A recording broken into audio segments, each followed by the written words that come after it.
शिष्य का प्रश्न, कर्म क्या है? एक बार की बात है, महात्मा गौतम बुद्ध जी के एक शिष्य ने यह प्रश्न किया कि हे भगवान, कर्म क्या है? महात्मा गौतम बुद्ध जी मुस्कुराए और उन्होंने जवाब दिया, वत्स, मैं तुमको एक कहानी सुनाने जा रहा हूँ। इस कहानी के माध्यम से तुम सभी शिष्य ये समझ जाओगे कि कर्म क्या है। गौतम बुद्ध ने सुनाया कर्म की कहानी, राजा और दुकानदार की चंदन की लकड़ी। एक राजा था, वह अपने मंत्री के साथ देश का भ्रमण करने निकला। भ्रमण करते करते राजा और मंत्री एक बाजार में पहुंच गए। उस बाजार में राजा का ध्यान एक दुकानदार के ऊपर गया। उस दुकानदार को देखते ही राजा के मन में न जाने क्यों यह विचार आया कि मैं इस दुकानदार को कल फांसी की सजा दे दूं। ये बात राजा ने अपनी मंत्री को बताया।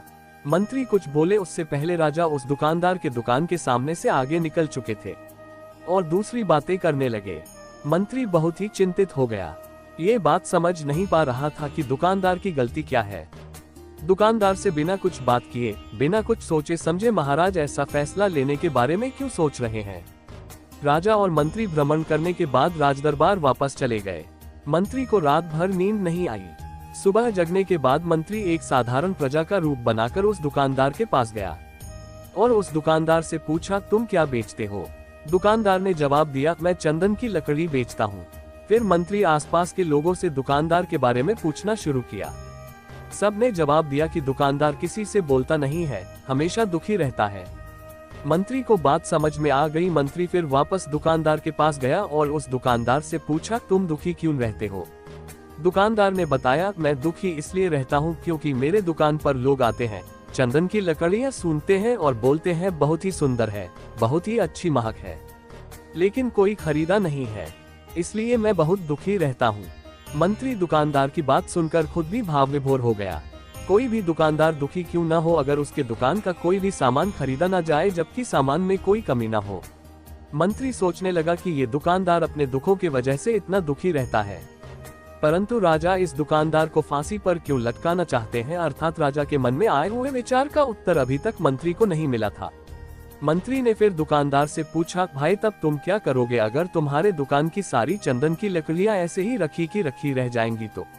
दुकानदार ने गुस्से भाव में बोला, हाँ मैं जानता हूँ मेरी चंदन की लकड़ियां ऐसे ही रखी रह जाएंगे, कोई नहीं खरीदेगा, इसीलिए मैं सोचता हूँ कि हमारे देश का राजा जल्दी से मर जाए।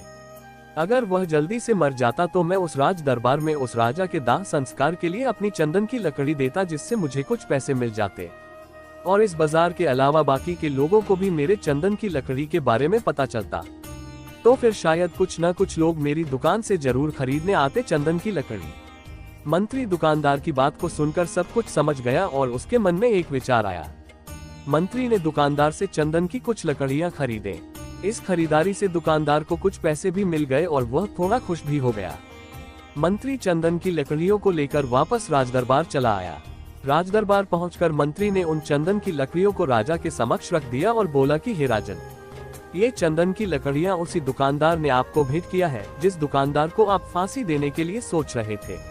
राजा उन चंदन को सूंघे तथा सूंघने के बाद बड़े ही प्रसन्न हुए। उन्होंने कहा, ये चंदन की लकड़ियां बहुत ही ज्यादा खुशबूदार हैं।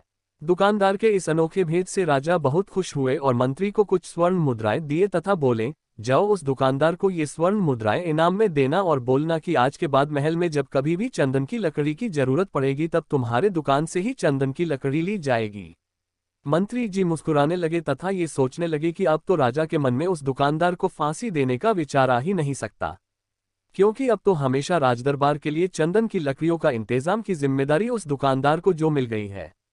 मंत्री स्वर्ण मुद्राओं को लेकर वापस दुकानदार की तरफ चल दिया। इधर राजा इस विचार में पड़ गए कि वह दुकानदार तो बड़ा ही अच्छा इंसान है। जिस वक्त मैं उसके बारे में ये सोच रहा था कि मैं इसको कल फांसी दे दूंगा, तब शायद उसके मन में उस समय यह विचार चल रहा था कि राजन पहली बार मेरे दुकान के सामने आए हैं, क्यों न मैं उनको अपनी सुंदर और खुशबूदार लकड़ियों को भेंट करूं, और आज उसने मुझे भेंट भी किया। बेवजह ही मैं उसको फांसी देने के बारे में सोच रहा था। इधर मंत्री दुकानदार के पास पहुंच गया। मंत्री ने राजा के द्वारा दी गई स्वर्ण मुद्राओं को दुकानदार को देते हुए कहा कि जिन चंदन की लकड़ी को कल मैं खरीद कर लेकर गया था, उन चंदन की लकड़ियों को राजा ने बहुत पसंद किया और इनाम के तौर पर तुमको ये कुछ स्वर्ण मुद्राएं दिए हैं।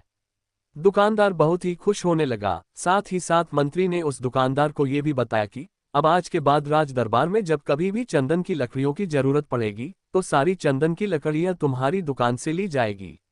दुकानदार मंत्री की बात सुनकर बहुत ही खुश हो गया। मंत्री ने दुकानदार से पूछा, क्यों भाई, तुम तो राजा के बारे में इतना बुरा भला सोचते थे, लेकिन राजा देखो तुम्हारी कितना चिंता करते हैं। राजा कितने अच्छे हैं। राजा अपनी प्रजा के बारे में कभी भी गलत नहीं सोचते हैं। दुकानदार मंत्री की बात से सहमत हो गया और बहुत दुखी हुआ। दुकानदार मंत्री से बोला, मैं कितना गलत सोचता था राजा के बारे में। राजा तो बड़े ही अच्छे हैं, बड़े ही भले राजा हैं। भगवान करे कि राजा की बहुत ही लंबी आयु हो। ये बात सुनकर मंत्री भी बहुत खुश हुआ। फिर मंत्री वहां से वापस राजदरबार को चला गया और यहीं पर महात्मा गौतम बुद्ध जी ने इस कहानी को समाप्त कर दिए। फिर अपने शिष्यों से उन्होंने पूछा कि अब बताओ कि कर्म क्या है। विचार ही हमारे कर्म होते हैं, गौतम बुद्ध ने कर्म का पाठ पढ़ाया। किसी शिष्य ने कहा कर्म बोले हुए शब्द है, किसी शिष्य ने कहा कर्म वाणी है, तो किसी ने कहा कर्म सोच है, तो किसी ने कहा कर्म भावना है, वगैरह वगैरह। अपने सारे शिष्यों का जवाब सुनने के बाद महात्मा गौतम बुद्ध जी ने बताया कि कर्म हर एक इंसान की खुद के विचार होते हैं। हमारे विचार जैसे रहेंगे हम वैसे ही कर्म करेंगे और उन्हीं विचारों के द्वारा की हुई कर्म हमारे सुख और दुख के लिए उत्तरदायी होंगे। अर्थात हमारे विचार अगर गलत है तो हमारे द्वारा की हुई कर्म भी गलत होगी तथा इसका परिणाम भी गलत निकलेगा, परिणामस्वरूप हम दुखी रहेंगे। अगर हमारे विचार सही रहेंगे तो हम सही कर्म करेंगे तो फिर सही फल मिलेगा जिससे हम सुखी रहेंगे। कर्म क्या है कहानी से हमें आज क्या ज्ञान मिला?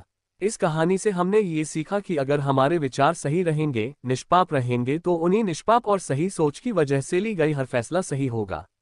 जब सही फैसला लेंगे तब वह हमारे द्वारा की हुई सही कर्म होगी। जब सही कर्म होगी तो सही परिणाम मिलेगा, जिसके वजह से हम सुखी रहेंगे, हम खुश रहेंगे। तथा इसी जगह पर अगर हमारे विचार गलत रहेंगे तो हमारे द्वारा ली गई फैसला भी गलत होगी और किया गया कर्म भी गलत होगा, जिसे दुष्कर्म कहा जाता है, और उन्हीं दुष्कर्म के वजह से परिणाम भी गलत मिलेगा। जब दुष्परिणाम मिलेगा तब हम दुखी रहेंगे, परेशान रहेंगे।